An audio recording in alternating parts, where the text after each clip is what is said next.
இவங்களாம் ஒரு இது போட்டு 23 கோடி வந்து தமிழ்நாடு ரைட்ஸ் வித்துருச்சுன்னாங்க. வித்த ரைட்ஸ் வந்து யாராச்சும் வாய்ஸ் வந்து தயாரிப்பினர் என்ன சொல்லியிருக்கா?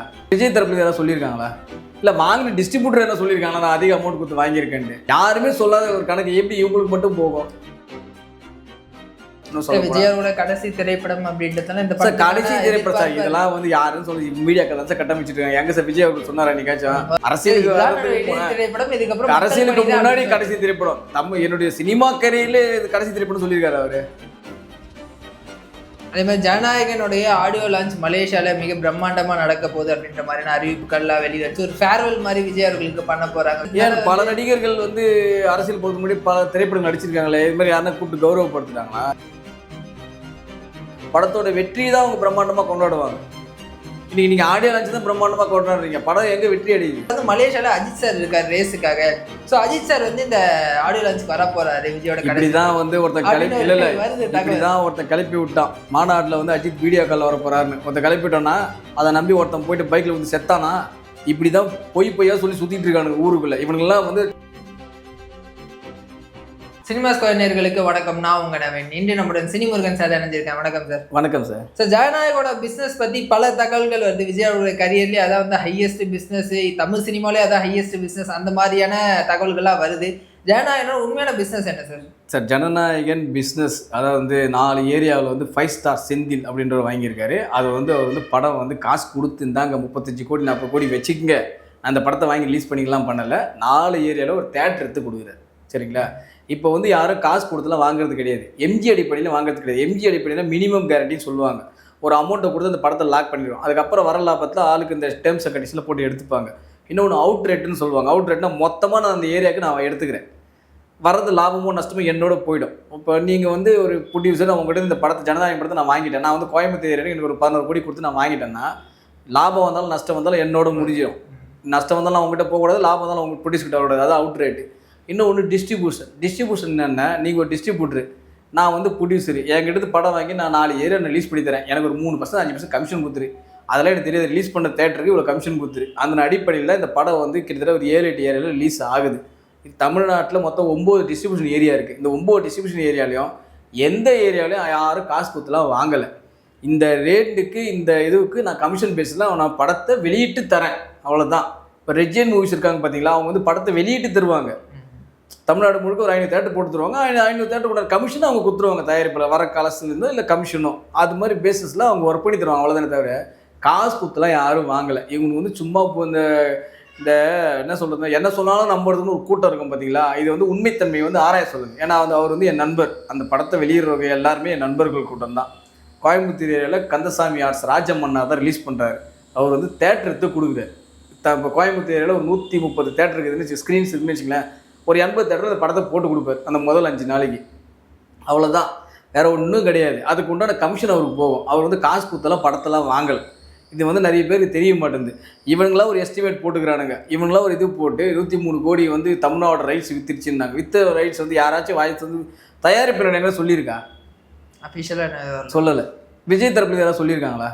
இல்லை வாங்கின டிஸ்ட்ரிபியூட்டர் என்ன சொல்லியிருக்காங்களா? நான் அதிக அமௌண்ட் கொடுத்து வாங்கியிருக்கேன்ட்டு யாருமே சொல்லாத ஒரு கணக்கு எப்படி இவங்களுக்கு மட்டும் போகும்? இல்லை அது எந்த படத்துக்குமே சொல்ல மாட்டாங்க. எந்த சார் நிறைய படத்துக்கு சொல்லியிருக்காங்க சார், நிறைய படத்துக்கு தயாரிப்பினருக்கு போடும். இந்த படத்தை வந்து பாட் பை இந்த வித் ஹோப்பிங் அமௌண்ட் இல்லை ஹியூஜ் அமௌண்ட் போடுவாங்க. சொல்ல மாட்டாங்க அமௌண்ட் சொல்ல மாட்டாங்க. ஹியூஜ் அமௌண்ட் இல்லை நான் ஹையஸ்ட் ஃபார் ரஜினி சார் அப்படி மேலே record pay for Rajini sir, Ajith sir, Vijay sir போடுவாங்க. பட் அது மாதிரி எதுவுமே போடலையே. தயாரிப்பினர் என்ன போட்டுருக்குதா?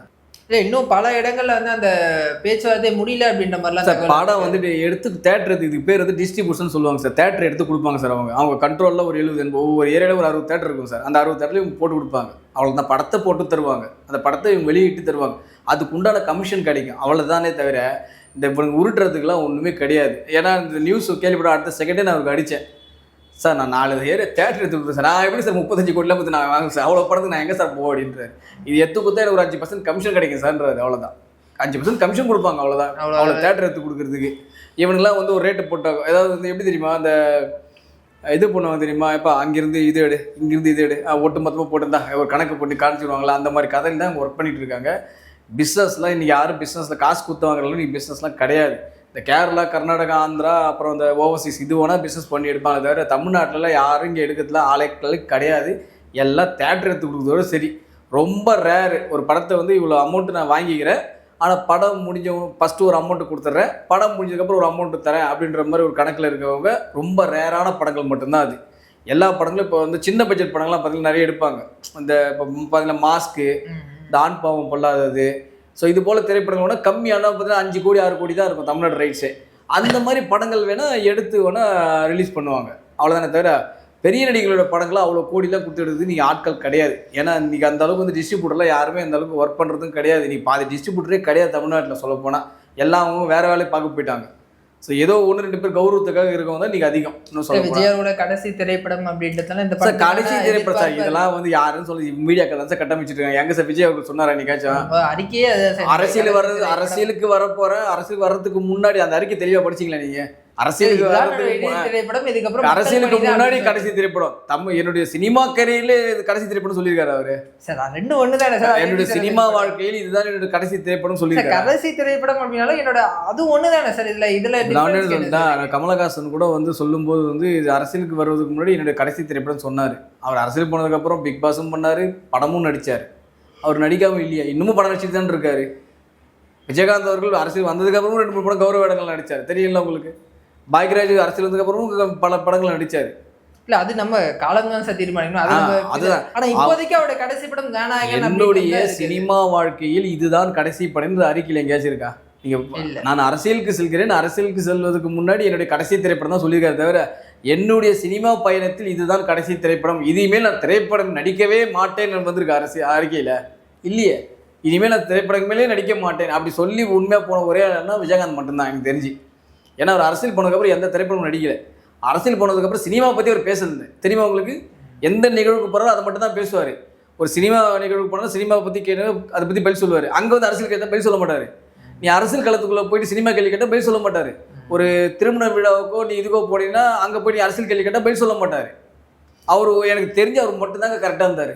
எந்த நிகழ்வுக்கு போகிறோமோ அந்த நிகழ்வு பற்றி தாங்க பேசுவார் அவர். அதே மாதிரி ஜனநாயகனுடைய ஆடியோ லான்ச் மலேசியாவில் மிக பிரம்மாண்டமாக நடக்க போகுது அப்படின்ற மாதிரியான அறிவிப்புகள்லாம் வெளிவச்சு ஒரு ஃபேர்வெல் மாதிரி விஜய் அவர்களுக்கு பண்ண போகிறாங்க. விஜயோடைய படங்களில் நடித்தவங்க, பாடல்கள் பாடினவங்க அவங்க எல்லாருமே வர போகிறாங்க அப்படின்ற மாதிரி தகவல் வந்துச்சு. அதே மாதிரி வந்து அந்த சமயத்தில் வந்து மலேசியாவில் அஜித் சார் இருக்கார் ரேஸுக்காக. ஸோ அஜித் சார் வந்து இந்த ஆடியோ லான்ச்சுக்கு வர போறாரு விஜயோட. இப்படிதான் வந்து ஒருத்தன் கிளப்பி இப்படிதான் ஒருத்தன் கிளப்பி விட்டான். மாநாட்டில் வந்து அஜித் வீடியோ காலில் வர போறாருன்னு ஒருத்தன் கிளப்பி விட்டோன்னா அதை நம்பி ஒருத்தன் போயிட்டு பைக்கில் வந்து செத்தானா. இப்படி தான் பொய்யா சொல்லி சுற்றிட்டு இருக்கானுங்க ஊருக்குள்ளே. இவனுங்கெல்லாம் வந்து ட்ராக்கர்ஸ்ன்னு கேட்டிங்கன்னா நாங்களாம் வந்து பெரிய யூடியூபர்ஸ்ன்னு. இப்படி தான் விஜய் மாநாட்டுக்கு வந்து அஜித் வீடியோ காலில் வர போகிறான்னு சொன்னாங்க. ஞாபகம் இருக்கா உங்களுக்கு? ஒருத்தன் அதை நம்பி அஜித் பேசுகிறான்னு சொல்லி ஒருத்தர் பைக் எடுத்துகிட்டு போனான். இங்கே பாதி கிலோன்னு போல சார், போகிற வீடியோ ஆக்சிடென்ட் எடுத்துட்டான் சார். ஞாபகம் இருக்கா உங்களுக்கு? இப்படிதான் பொய்யா பேசி சுற்றுறாங்க. இவங்களுடைய வியாபாரத்துக்காகவும் இவங்களுடைய விசிட்ஸுக்காகவும் இவங்களுடைய போலி முகத்துக்காகவும் மக்கள் வந்து நம்மளுக்கு பேசிக்கிட்டே இருக்கணுன்றதுக்காக இந்த மாதிரி பொய்யா சொல்லி சுற்றிட்டு இருக்கானுங்க. அப்போ அதுக்கு வாய்ப்பு இல்லையா சார்?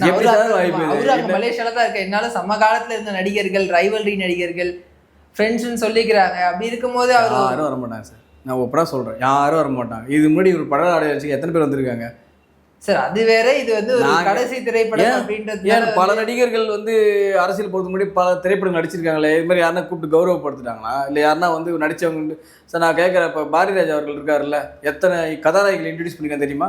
எத்தனை ஹீரோவை இன்ட்ரடியூஸ் பண்ணிட்டு இருக்காங்க தெரியுமா? எத்தனை டைரக்டர்கள் அவரால் வாழ்ந்துருக்காங்க தெரியுமா? எத்தனை தயாரிப்பினர்கள் அவர்கள் வாழ்ந்துருக்காங்க தெரியுமா அவங்களுக்கு? யோசிப்பு. விஜயகாந்த் இருக்கார். விஜயகாந்த் அரசியல் போகிறதுக்கு முன்னாடி வந்து கடைசி படம் இது வந்து அரசாங்கம் இருங்க எதுவுமே பண்ணல. நடந்துச்சு, நடக்காமல இல்லை. அன்றைக்கி வந்து உங்களுக்கு தெரியல. அப்போல்லாம் சாதாரணமாக சின்னதாக நடந்துட்டு போயிடும். எங்கள் ஒரு பிரசாத் லேப்பில் ஒரு கமலா தெரியல சின்னதாக பண்ணிட்டு போயிடுவாங்க, அவ்வளோதான்.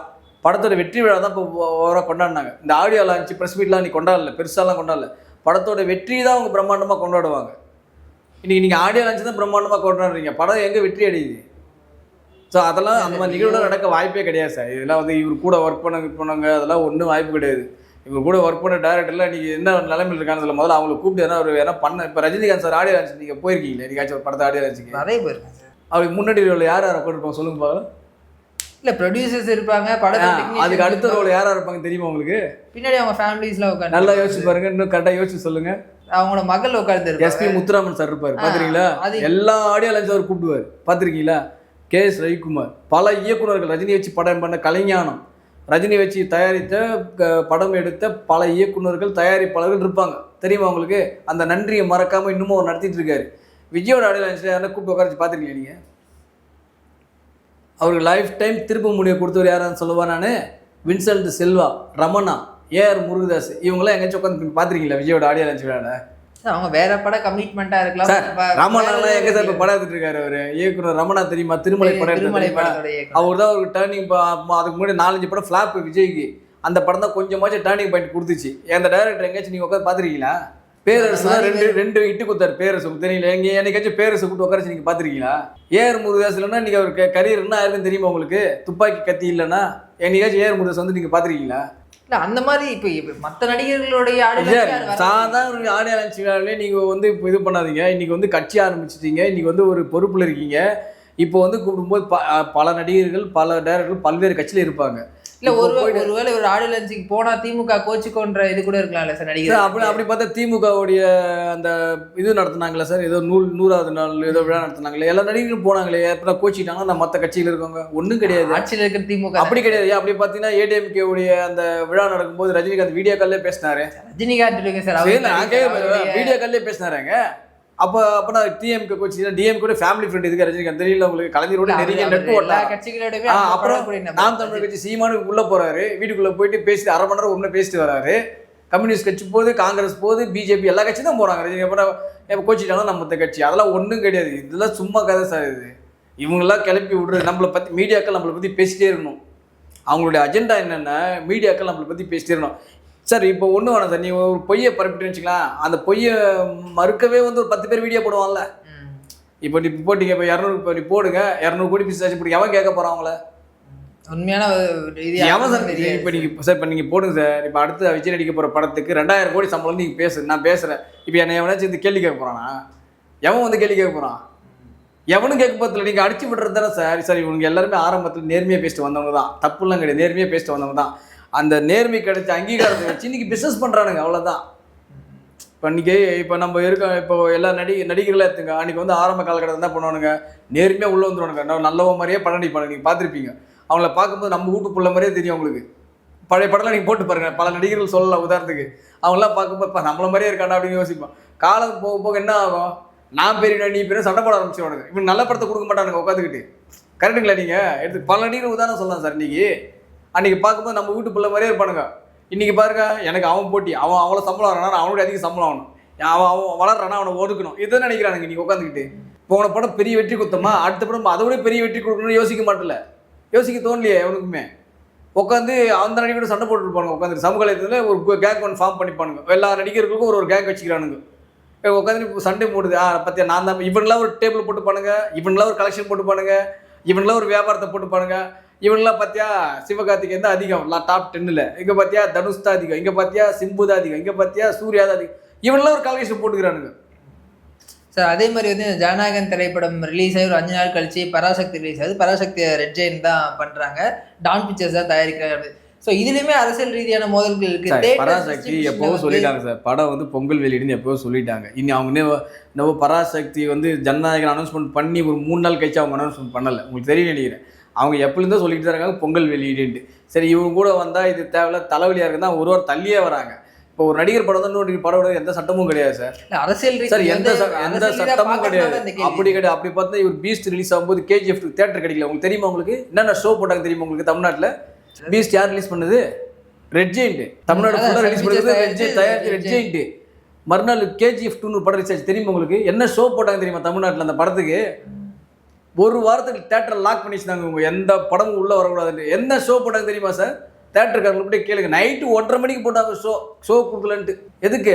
KGF 2 ஷோ கொடுக்கலன்ட்டு எல்லா தேட்டரில் நைட்டு 2 மணி, நைட்டு 2:30 மணி நைட் ஷோ முடிஞ்ச ஒரு ஷோ போடுறாங்கல்ல, அந்த ஷோ போட்டாங்க KGF 2க்கு. இல்லைன்னு மறுக்கு போய் தேட்டர் ஓனர்ஸ் போய் கேட்டு பாருங்க.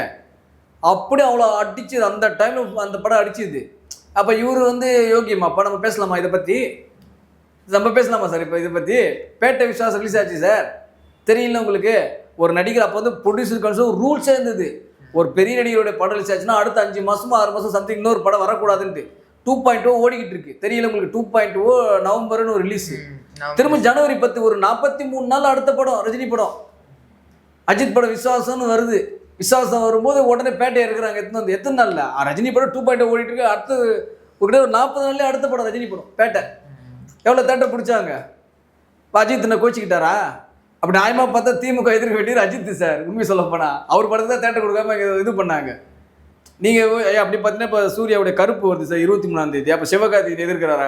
அப்போ இல்லை, அதான் சரி. இப்போ ஜனவரியில் 3 திரைப்படங்கள் ஒன்றா, அதுவும் பெரிய நடிகர்களுடைய திரைப்படங்கள் ஒன்றா வருதுன்னும் போது அந்த ஒரு கியூரியாசிட்டி அதிகமாக. ஒரு காலத்தில் வந்து 7-8 நடிகர் படலாம் இல்லை, இப்போ சமீபத்தில் 10 நடிகர் படம் வந்து சார். இன்னைக்கு உங்கள் பிஸ்னஸ் அதிகமாகிறதுனால வந்து என் படத்துக்கு அதிகமாக காசு வரணும், என் படத்துக்கு தான் அதிகமாக லாபம் வரணுன்றதுக்காக இந்த மாதிரி பண்ணுறாங்க. இந்த படத்தை வர விடாமல் தடுக்கிறாங்க. வேறு ஒன்றும் கிடையாது. இப்போ என்னென்னா இப்போ வந்து நீங்களாம் வந்து 200 கோடி 150 கோடி 160 கோடி சம்பளம் வாங்குறதுனால அந்த முதல் 5 நாள் காட்சிகள் எடுத்தால் தான் உண்டு. இன்றைக்கி பணம் தேட்டரே அப்படி தான் இருக்குது. உங்களுக்கு தெரியும், நீங்கள் என்ன திங்கக்கிழமை நீங்கள் போயிட்டு பாருங்கள், தமிழ்நாட்டில் எத்தனை தேட்டர் நீங்கள் படம் ஓடுதுன்னு பாருங்கள். காலேஜ் ஷோ ஓடியே இருக்காது. கிட்டத்தட்ட பார்த்தா 400 ஸ்க்ரீன் 300 ஸ்க்ரீன் சும்மா தான் இருக்கும் காலை காட்சி. இப்போ இன்னைக்கு காலை காட்சி 400-300 ஸ்க்ரீனில் கூட்டத்தில் சும்மா இருக்கும் தமிழ்நாட்டில். அந்த லட்சத்தில் இருக்குது சினிமா உலகம். இவங்களுக்கு தேவையான அந்த லீவுக்குள்ளே காசு அள்ளிட்டா போதும் நமக்கு. அந்த ஒரே எய்ம் தான், வேறு ஒரு எய்ம்கள். படம் நீங்கள் நல்ல படமாக கொடுக்க போகிறீங்க. கடந்த 10 வருஷம் எது சூப்பர் படம் இந்த படத்தை நீங்கள் தமிழ் சினிமா உலகத்தில் பார்க்க முடியாது. ஒரு படம் சொல்லுங்கலாம், கடந்த 10 வருஷம் ரிலீஸ் ஆன படத்தை சொல்லுங்கள். நீங்கள் இந்த எந்த வருஷம் வந்தீங்க தெரியாது, எப்படி 2K கிட்ஸாக தான் இருப்பீங்க. சொல்லுங்கள் பார்க்கலாம், கடந்த 10 சார் இந்த மாதிரி ஒரு திரைப்படத்தை நான் பார்த்தே கிடையாது சார். எங்கள் ஒரு 10 வருஷம் ஒரு படம் சொல்ல முடியுமா உங்களால்? தமிழில் சொல்ல முடியாது. இப்போ சொல்கிறீங்களே. அப்புறம் இவங்கெல்லாம் என்னத்தை படத்தை கொடுத்து கிழிச்சிட்டாங்க இவங்கெல்லாம் உட்காந்துக்கிட்டு. சார் நம்ம பேச வச்சுக்கலாம், பழைய கடை பதில் வச்சுக்கலாம். நான் வந்து எனக்கு வயசாகிடுச்சுன்னு இல்லை பூமர்னு கமெண்ட்டில் வேறு எதுவும் தெரியாது உங்களுக்கு. நம்ம ஒரு ஆக்கப்பூர்வம் ஒரு விஷயம் சொல்ல போய் பாருங்கடா பார்க்க மாட்டாங்க. இவர் பூமர்னு போயிடுவாங்க. ஏன்னா இவங்களுக்கு தெரிஞ்சது அவ்வளோதான். நன்றி சார், பல தகவல்கள் எங்களுக்கு தெரிஞ்சு. Thank you very much sir.